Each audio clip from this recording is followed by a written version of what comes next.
अस्सलामुअलैकुम वरहमतुल्लाह। मेरे दोस्तों, बुज़ुर्गों और मेरी बहनों, आज आपको मैं ये बयान करूँगा आपके सामने कि औलाद की अच्छी तरबियत कैसे की जाए। तो औलाद होने से पहले, जिस तरह बीज बोने से पहले फसल को तैयार किया जाता है और अच्छा बीज खरीदा जाता है, इसी तरह औलाद होने से पहले, बल्कि शादी से भी पहले हमें क्या करना चाहिए। जब शादी करनी है तो अल्लाह के रसूल सल्लल्लाहु अलैहि वसल्लम फरमाया कि नेक साले दीनदार औरत से शादी करो और बीवी से औरत से शादी करो जो बच्चे ज़्यादा जनने वाली हो। तो ऐसी औरत को हमने सेलेक्ट करना है शादी के लिए। फिर जब शादी हो जाए तो फिर हमने अल्लाह से दुआ करनी है, जिस तरह के हज़रत ज़करिया अलैहिस्सलाम ने दुआ की, रब्बी हबली मिन लदुनका ज़ुर्रियतन तय्यिबन इन्नका समीउद दुआ, कि अल्लाह मुझे नेक साले औलाद अता फरमा, तू दुआ को सुनने वाला है। अब अच्छी औलाद के लिए अल्लाह से मदद मांगनी, अल्लाह से दुआ मांगनी है। अब दुआ मांग ली, शादी हो गई। अब शादी औलाद दुआ मांगी है और फिर हमने बीवी के करीब जाना है मर्द ने, तो फिर ही औलाद होगी। जब बीवी के करीब जाएंगे, एक बिस्तर पे इकट्ठे होंगे, तो उस वक़्त भी अल्लाह से मदद मांगनी है, दुआ मांगनी है। बिस्मिल्लाहि अल्लाहुम्मा जन्निबना शैतान व जन्निबिश शैतान मा रज़क़ताना। ये सही मुस्लिम में हदीस है कि बिस्मिल्लाह पढ़ने से जितने भी शयातीन वगैरह है उसके और उस औरत और मर्द के दरमियान पर्दा हायल हो जाएगा, वो कोई नुकसान नहीं दे सकते, इनको इन हालात में नहीं देख सकेंगे। फिर साथ दुआ है, अल्लाहुम्मा जन्निबना शैतान व जन्निबिश शैतान मा रज़क़ताना। अल्लाह जो इस अमल के बाद तू हमें औलाद देने वाला है, उसको शयातीन खबीस जिन और जिन्नियों से हमें आप महफूज फरमा, यानी इस बच्चे को उनसे महफूज फरमाना। ये अल्लाह से मदद मांगी है। अब उम्मीद से हो गई है, 9 माह है, उस 9 माह में भी औरत पर हर तरह के असरात पड़ेंगे। उसको कुरान पढ़ना चाहिए और म्यूज़िक वगैरह का गाने नहीं सुनने चाहिए, हलाल खाना चाहिए, हवादार कमरे में रहना चाहिए, गम सदमे वाली कोई चीज़ उस तक ना पहुँचे, क्योंकि सदमा जब गम और सदमा हामला औरत को पहुँचेगा तो उसके असरात बच्चे पर पड़ेंगे। इसकी मिसाल देता हूँ कि एक औरत थी, उस 7 माह का हमल था और उसका भाई जवान आग से जल गया, तो उसका इतना सदमा उसने लिया और जब बच्चा पैदा हुआ तो उसको झटके लगने की मर्ज उसको पैदा हो गई, झटके लगने की। तो किसी दवाई से फ़ायदा ना हुआ, लेकिन होम्योपैथी साइंस में उसके एक डॉक्टर ने उसकी हिस्ट्री ली। उसने पूछा कि क्या हमल के दौरान कोई शदीद सदमा तो नहीं पहुंचा। उसने बताया सारा वाक़या। तो फिर सदमे की एक दवा अग्नेशिया होम्योपैथी है, उसकी सिर्फ 2 खुराकें दी, उसके सारे झटके ख़त्म हो गई। हालांकि बहुत सारी एलोपैथी तिब की मेडिसिन कई महीने इस्तेमाल करने के बावजूद उसके झटके ख़त्म नहीं हो रहे थे। सिर्फ होम्योपैथी एक ही दिन में उसकी ये मर्ज ख़त्म हो गई। यानी बयान करने का मकसद ये है कि हामला औरत को खुश रहना चाहिए, सदमा वगैरह ना पहुँचे, गमगीन नहीं होना चाहिए। इसकी वजह से बच्चे पर बुरे असरार पड़ते हैं। बहुत ज़्यादा शदीद खुराक खाने से, गर्म खुराक खाने से, ठंडी खुराक खाने से, हद से ज़्यादा इस तरह की कोई और काम करने से बच्चे पर बुरे असरात पड़ते हैं। अब बच्चा दुनिया में आ गया, जिस दिन आना है, माँ की नज़र पड़ते ही पहले तो ये है कि उस कमरे में जहाँ हमने ये काम बच्चे की पैदाइश करवानी है, उस कमरे में आयतुल कुर्सी पढ़ी जाए, सूरतुल बकरा की आखिरी 2 आयतें पढ़ी जाए और फलक नास पढ़ी जाए। दाई पढ़ ले या बच्चा हामला औरत पढ़ ले उस कमरे के अंदर।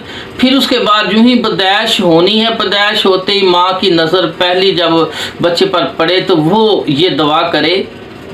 सूरत आल इमरान आयत 36 के अंदर है, इन्नी उईज़ुहा बिका व ज़ुर्रियतहा मिनश शैतानिर रजीम, कि अल्लाह इसको और इसकी औलाद को शैतान से महफूज फरमा। ये दरअसल हज़रत मरियम अलैहिस्सलाम की वालदा ने दुआ मांगी थी जब मरियम पैदा हुई थी। पैदा होते ही नज़र पड़ते ही उसने ये दुआ मांगी कि अल्लाह मरियम और इसकी जो औलाद, ये मेरी बेटी पैदा जो हुई है, बाद में उसका नाम मरियम रखा और इसका उससे ईसा अलैहिस्सलाम पैदा हुए, इसको इसकी औलाद जो होगी उसको शैतान से महफूज फरमा। तो फ़ौरन ही हामला औरत जो है उसकी बच्चे पर नज़र पड़ते ही जब वो दुनिया में आता है तो उसको ये दुआ पढ़नी चाहिए, इन्नी उईज़ु हाबिका व ज़ुर्रियतिहा मिनश शैतानिर रजीम।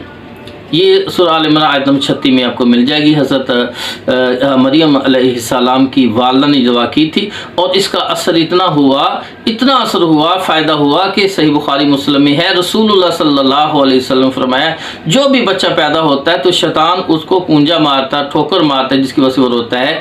लेकिन हज़रत मरियम और उसका बेटा जो है ईसा अलैहिस्सलाम, उसको शैतान पूंजा ना मार सका, क्योंकि उसकी वालिदा ने पैदा होते ही उसके लिए ये दुआ की थी। शैतान उसको ठोकर मारने से, कुंजा मारने से पहले ही उसने ये दुआ पढ़ दी थी और वो दोनों महफूज हो गए।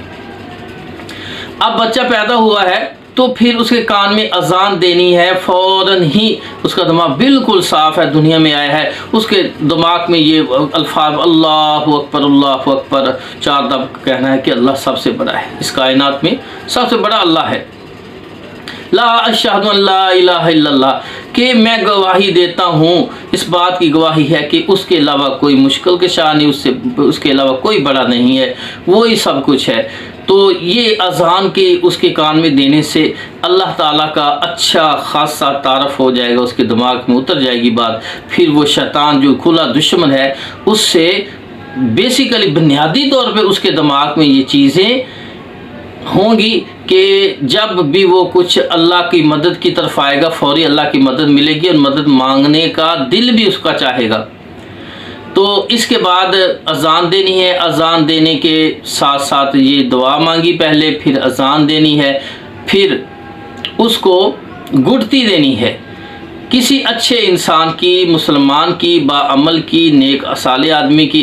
अहदीस में तो है, वो मुसाशिरी रज़ी अल्लाह ताला बयान करते हैं कि मेरे बेटा पैदा हुआ तो अल्लाह के रसूल सल्लल्लाहु अलैहि वसल्लम के पास मैं ले गया, अल्लाह के रसूल उसका बेटा अब्दुर्रहमान, नाम अब्दुर्रहमान रखा, उसको गुड़ती दी, खजूर अपने मुंह में डाली, चबाकर उसको मेरे बेटे के तालू में और थोड़ी सी हल्क में छोड़ दिया वो मीठा, तो ताकि उसके हल्के अंदर चल जाए। ये बुखारी में है। हज़रत आयशा सिद्दीक़ा रज़ी अल्लाह ताला अन्हा फरमाती हैं, अल्लाह के रसूल सल्लल्लाहु अलैहि वसल्लम के पास छोटे बच्चों को लाया जाता है, आप उसको गुड़ती देते और उसके लिए दुआ करते। तो मेरे भाइयों और बहनों, अब ये 3 काम, दुआ मांगनी है पहले, फिर अजान देनी है, फिर गुड़ती देनी है, 3 काम किए पहले दिन। फिर इसके बाद 7वें दिन, जब 7वां दिन होगा तो ये काम करने हैं कि उसके बालों को काट कर बालों के वज़न के बराबर चांदी सदका करनी है। सदका देने से 70 के करीब परेशानी और बीमारियां दूर होती हैं। वो सदका देने से बच्चे पर से बहुत सारी परेशानियां, बीमारियां, तकलीफ़ें उससे हट जाएंगी। और फिर 7वें दिन उसका नाम भी रखा, अच्छा नाम रखने, अच्छे असरात पड़ते हैं। और तीसरा काम करना है, 7वें दिन उसका अकीका करना है। अगर वो लड़का है तो 2 बकरे या 2 बकरियां ज़िबा करनी है, उसकी तरफ से सदका करना है। और अगर लड़की है तो 1 बकरा या 1 बकरी या कोई दुम्बा, 1 जानवर ज़िबा करना है। तो अल्लाह के रसूल सल्लल्लाहु अलैहि वसल्लम की ये सुन्नत है। तो अल्लाह के रसूल फरमाया कि जब तक अकीका ना किया जाए बच्चा गिरवी रहता है। गिरवी, जब कोई चीज़ गिरवी होती है तो वो आज़ादाना तौर पे तरक्की नहीं कर सकता, वो कोई अच्छा काम नहीं कर सकता। तो गिरवी है, वो कभी भी उसे नुकसान हो सकता है। तो ये 7वें दिन, सबसे ये बुनियादी चीज़ें जो हैं हमारे अंदर बड़ी कमी है। फिर 7वें दिन के बाद फिर क्या करना है, अब बच्चा जो है जब तक वो खुद अपनी हिफाजत नहीं कर सकता उस वक्त तक, सही बुखारी मुस्लिम में है, अल्लाह के रसूल सल्लल्लाहु अलैहि वसल्लम हसन हुसैन रज़ी अल्लाह ताला अन्हो को अल्लाह की बना में दिया करते। तो इब्राहीम अलैहि इस्माइल और इसहाक को अल्लाह की बना में दिया करते थे, ताकि कोई किसी किस्म की चीज़ उन्हें नुकसान ना दे सके, क्योंकि छोटा बच्चा, उसको शऊर नहीं होता। तो अल्लाह के रसूल सल्लल्लाहु अलैहि वसल्लम इन कलमात से अपने बच्चों को, नवासों को बना दिया करते थे। उईज़ु कुमा, के मैं तुमको अल्लाह की पनाह में देता हूँ। उईज़ुकुमा बिकलिमातिल्लाहि ताम्माति, अल्लाह के मुकम्मल कलमात के ज़रिए मैं तुमको अल्लाह की पनाह में देता हूँ। मिन कुल्ली शैतानिन व हामा, शैतान कहते हैं वे इंसानों में भी होता है और जिन्नात में से भी होता है, कि हर किस्म का शरीर शैतान, इंसान और जिन जो है उससे, वह हामा और जहरीले जानवर से, सांप, बिच्छू, शहद की मक्खी, भेड़, डेंगू मच्छर या दीगर मच्छर जो हैं ये जहरीले जानवर हैं। हर किस्म के शैतान और हर किस्म के जहरीले जानवर से, व मिन कुल्ली ऐनिन लामा, और बद नज़र, बुरी नज़र, शैतानों की और इंसानों की बुरी नज़र से भी मैं तुम्हें अल्लाह की पनाह में देता हूँ। ये बच्चे को वालदा या उसका वालिद सुबह शाम उसको अल्लाह की पनाह में देना चाहिए। सुबह फजर से लेकर सूरज निकलने तक और असर और मगरिब के दरमियान 2 दफ़ा उसको सामने बिठाकर या उसकी उंगली पकड़ के या उसके सर पे हाथ रख के ये कलमात 3 बार कहने चाहिए। इस तरह बच्चा महफूज रहता है, क्योंकि हमारा माहौल नहीं है, हमने इन चीज़ों को पढ़ा नहीं है, इसलिए हमारे अंदर इसकी बहुत ज़्यादा कमी है। कौन से कलमा पढ़ने हैं? बुखारी मुस्लिम में है, उईज़ुकुमा बिकलिमातिल्लाहि ताम्माति मिन कुल्ली शैतानिन व हामा व मिन कुल्ली ऐनिन लामा।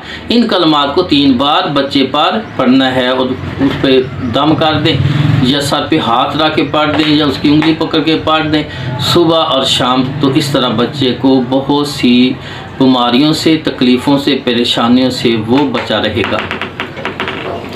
तो मेरे भाइयों, इस तरह जब 7 साल का हो जाए तो आम बच्चों के लिए ये है कि उसको नमाज का हुक्म करो, नमाज सिखलाओ, नमाज के फ़वाइद बयान करो, उसका इस तरह का अहतमाम करो। और फिर इससे पहले ही बहुत सारे दीनदार घराने जो होते हैं वो तो इससे पहले 7 साल से पहले ही बाद हाफ़िज़ कुरान बन जाते हैं और बहुत कमाल हासिल कर लेते हैं। बहुत अच्छी तरबियत, बहुत ही अच्छी तरबियत उनकी हो जाती है। अल्लाह के रसूल सल्लल्लाहु अलैहि वसल्लम ऐसे जा रहे थे, हसन रज़ी अल्लाह रास्ते में हल्का हल्का चलते थे तो एक खजूर उठाई मुंह में डाल ली। अल्लाह के रसूल फौरी वो खजूर उंगली डाल के मुंह से निकाल दी। एक साहब ने कहा, या रसूल रहने दो, क्या है, बच्चा है, कोई बात नहीं। तो अल्लाह के रसूल फरमाया, हो सकता है ये सदक़े की खजूर और हम अहले बैत पर सदक़े की खजूर हराम है। तो अल्लाह के रसूल क्या तरबियत दे रहे हैं कि कोई हराम का लुकमा किसी बॉडी में ना जाए, उससे हराम के लुकमे से नुकसान होता है। तो हामला औरत को भी हराम रिज़्क़ से बचाना चाहिए। फिर बच्चा पैदा हो जाए, दुनिया में आ जाए, तो उसको भी किसी किस्म की हराम चीज़ से महफूज रखना से बचाना चाहिए। और इसमें यह तरबियत की इसको बच्चा ना समझे ये छोटा बच्चा, कोई बात नहीं। हर छोटी जो गलती है उसको साथ साथ उसको समझाना चाहिए ताकि ये उसकी आदत पुख्ता ना हो जाए। और आप ये समझें कि ये अभी बच्चा बड़ा होगा तो हम समझा देंगे, खुद समझ जाएगा, तो उस वक्त नहीं मिलेगा, बहुत सारी गलतियां वो करेगा। तो साथ साथ उस गलती को बच्चे को बताना चाहिए और बार बार उसको रिपीट करते रहना चाहिए, बच्चा ये आपने गलती की है, ये अच्छी बात नहीं है, सही बात इस तरह होती है। चाहे उसको शऊर है या नहीं, हमने ये बात रिपीट कर देनी है, उसको समझा देनी, उसके सामने कर देनी है। उसका दिमाग बिल्कुल साफ़ है, खाली है, मेमोरी कार्ड में कुछ नहीं है, तो ये बातें उसके दिमाग में इनकलकुलेट हो जाएंगी, जज़ब हो जाएंगी। जब वो शऊर पकड़ेगा तो जल्द ही इस बात की उन्हें समझ आ जाएगी। तो मेरे भाइयों, फिर 10 साल तक, 7 से 10 साल तक अगर वो 10 साल की उम्र में नमाज ना पढ़े तो फरमाया फिर तो उसको मार के, डंडे मार के नमाज पढ़ाओ, उसके लिए ज़रूरी हो जाती है। लेकिन 7 साल से लेके 10 साल तक उसको पाबंदी से नमाज सिखलानी है, उसका एहतमाम करना है। खुद नहीं सिखा सकते तो किसी के ज़रिए, जिस तरह हम स्कूलों में भेजते हैं तो उसके उस्ताद रखें या कोई मदरसे में भेजें, उसको ये सिखाना है। और तालिबुल इल्मी फरीज़तुन अला कुल्ली मुस्लिम, मुसलमान पर इल्म हासिल करना इतना कि ये हराम है, ये हलाल है, ये पाक है, ये नापाक है, कौन सी चीज़ें फ़र्ज़ हैं, ज़रूरी हैं, वाजिब है, सुन्नत है। तो इन चीज़ों का इल्म देना ये फ़र्ज़ है हर मुसलमान पर। और हम इस फ़र्ज़ को छोड़ रहे हैं और दुनिया के दिगर इल्म सिखा रहे हैं। कल क़यामत वाले दिन हमसे इनके मतलब पूछा जाएगा। तो मेरे भाइयों, अच्छे लोग जो थे तो इतना एहतमाम करते। उमर बिन अब्दुल अज़ीज़ मदीना में पढ़ने के लिए आया, छोटा बच्चा था। एक दिन सर में कंघी करने की वजह से जमात से एक रकत रह गई उसकी। उस्ताद ने पूछा देर से क्यों आए? कहा सर में कंघी कर रहा था। कहा कंघी को, सर को, बालों को संवारने को आप तरजीह देते हैं नमाज पर, जमात पर तरजीह दी आपने। उसके बाप को शाम या मिस्र में था, उसको उमर बिन अब्दुल अज़ीज़ को ख़त लिखा कि तुम्हारे बेटे ने आज ये गलती की है।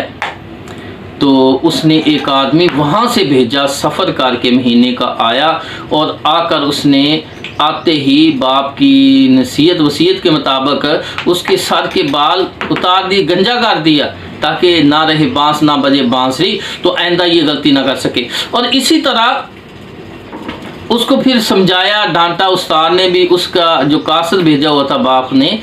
तो मेरे भाई, साथ साथ ऐसी गलतियों की इस्लाह करनी है। और देखो, इस्लाह इतनी सी बात समझाने के लिए कितनी दूर से महीने का सफ़र करके उसने, बाप ने अपने एक ख़ास बंदे को भेजा, बेटे को ये समझाओ कि आज के बाद जमात से रकत ना रह जाए। तो इतनी ज़्यादा ताकीद करनी चाहिए बच्चों को ताकि दोबारा वो गलती ना कर सकें, उनकी ये गलतियाँ पुख्ता ना हो जाएं। तो 10 साल की उम्र हो जाए, डंडे मार के सख्ती है जानी नमाज़ पढ़ानी है, और 20 से उनके लग, वालिदैन से भी लग हों, और आपस में भाई हैं उनके भी लग बिस्तर कर दो, क्योंकि ये जिनसी लिहाज से उनकी ग्रोथ का वक़्त है, और इससे बहुत से जज्बात पैदा हो सकते हैं इकट्ठा लेटने से। तो मेरे भाइयों, ये तरबियत है, और फिर उसको दीन सिखाना चाहिए। अल्लाह ताला से दुआ है कि अल्लाह रब्बुल इज़्ज़त हमें अपनी बच्चों की, अपनी औलाद की तरबियत करने की तौफ़ीक़ अता फ़रमाए। व आखिरु दावाना अनिल हम्दुलिल्लाहि रब्बिल आलमीन।